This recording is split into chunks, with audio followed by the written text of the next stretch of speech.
This week's episode, two dogs go for a car ride, a fish catches a human, and I throw some papers around. Welcome, it's The Bottom Line. We are currently in Marathon on charter. Brooke's back on the boat. We had to run in and get some eggs, so I figured I'd just shoot the show real quick. There's Brooke. Say hi, Brooke. There she is. Okay, so our sponsors, Marine Data Solutions and Saltee Rags Crew Apparel. Marine Data Solutions, I got 99 problems on board, but the internet is not one of them. And Saltee Rags Crew Apparel. Don't forget, they have their new office at Lauderdale Marine Center, so just walk right in. You don't have to get the car to go over and see them. Just don't leave the gate. You know, you'll probably have a hard time getting back in. All right, industry news. We all know about this. Remember when Tom Brady, from his 55-foot boat, threw that trophy, and thank God they caught it. I mean, I don't know what would happen if they dropped that in the harbor. But anyway, it's been announced that Tom's buying a 70-footer from the same company, and it's really hard to pronounce, but it's a $6 million 70-foot boat. It'll cruise at 30 knots, and it maxes out at 36. It's a Wodgers, maybe that's the name of it. The reason for the upgrade, needs more space. He wants to spend more time in the Bahamas and the Florida East Coast. So congratulations, Tom, got the 70-footer. He'll have that probably about next year. Okay, next. This is a cautionary tale. A yacht chef named Danielle Perry was cleaning the boat up after a day. Everybody else went home, and she slipped and fell and hit the side of the boat and went into the water. She is lucky to be alive. She fractured 4 ribs on her backside and on her front, and some fancy word, part of her body got broken. When she got hit on the way down, almost knocked her out in the black water. It was dark. She went into survival mode and pulled herself up onto the swim platform and called for help. She finally got help, and she ended up in ICU. Everybody needs to be careful out there, and now Danielle's got these huge bills. So she's not saying, oh, send me money. She's a very cool artist. So she's put a discount out for her artwork, and you guys just go check it out. Maybe buy some. Here, I'm going to show you some. Here's the first one. It's a lobster boat. That looks pretty cool. I like that one. Here's a second one. This is a lighthouse. I think this next one's pretty cool. 2 dogs in a car. Actually, there's nobody driving, so they're wondering if they're going for a ride. And then this last one. Here, 2 dogs on a boat. Now see this one, I kind of like this one. One dog's going one way and the other's going the other. And this guy's saying, what do you want from me, you know? But the guy's got a nice white head of hair. You know, he looks like somebody we know. That's not one of hers, that's from Goodfellas.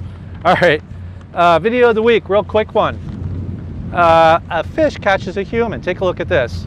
So this guy was, he had the line wrapped around his finger, and he threw it in, and the tarpon hooked on it, and the tarpon pulled him in, and as you can see, the tarpon wasn't done with him.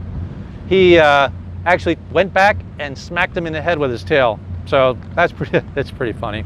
Okay, shout out to some photos of Renaissance. As we, in our travels, people send us pictures of the boat. That's pretty cool. Kendrick sent this one. He's going down the river. I guess he was on charter. Thank you, Kendrick. Emily sent this one. We were at Tarpon Bend. She sent a couple of those. That's cool. Michael sent this one when he was going by while we were taking on fuel for one of our trips. That's a big fuel barge.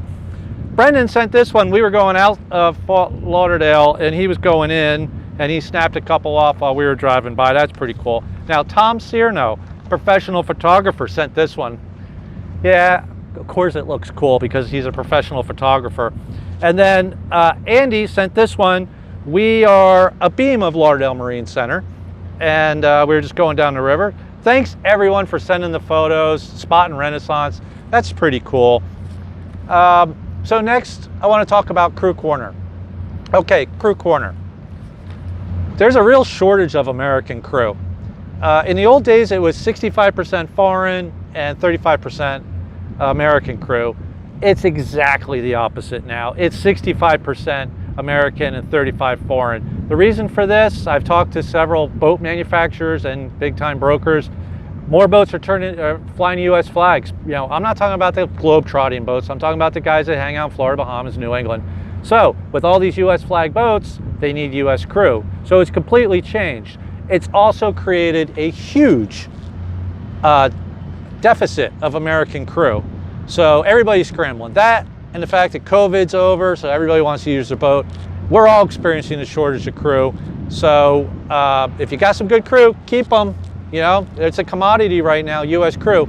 The second thing about this is because of the shortage of crew, some people are taking steps that I'm not too fond of. And I'm going to tell you right now, I ranted about this. I read this on one of the blogs and I went crazy, and I grabbed Brooke and I'm like, let's tape this. She talked me out of doing the show like this. Here's a couple clips of me ranting.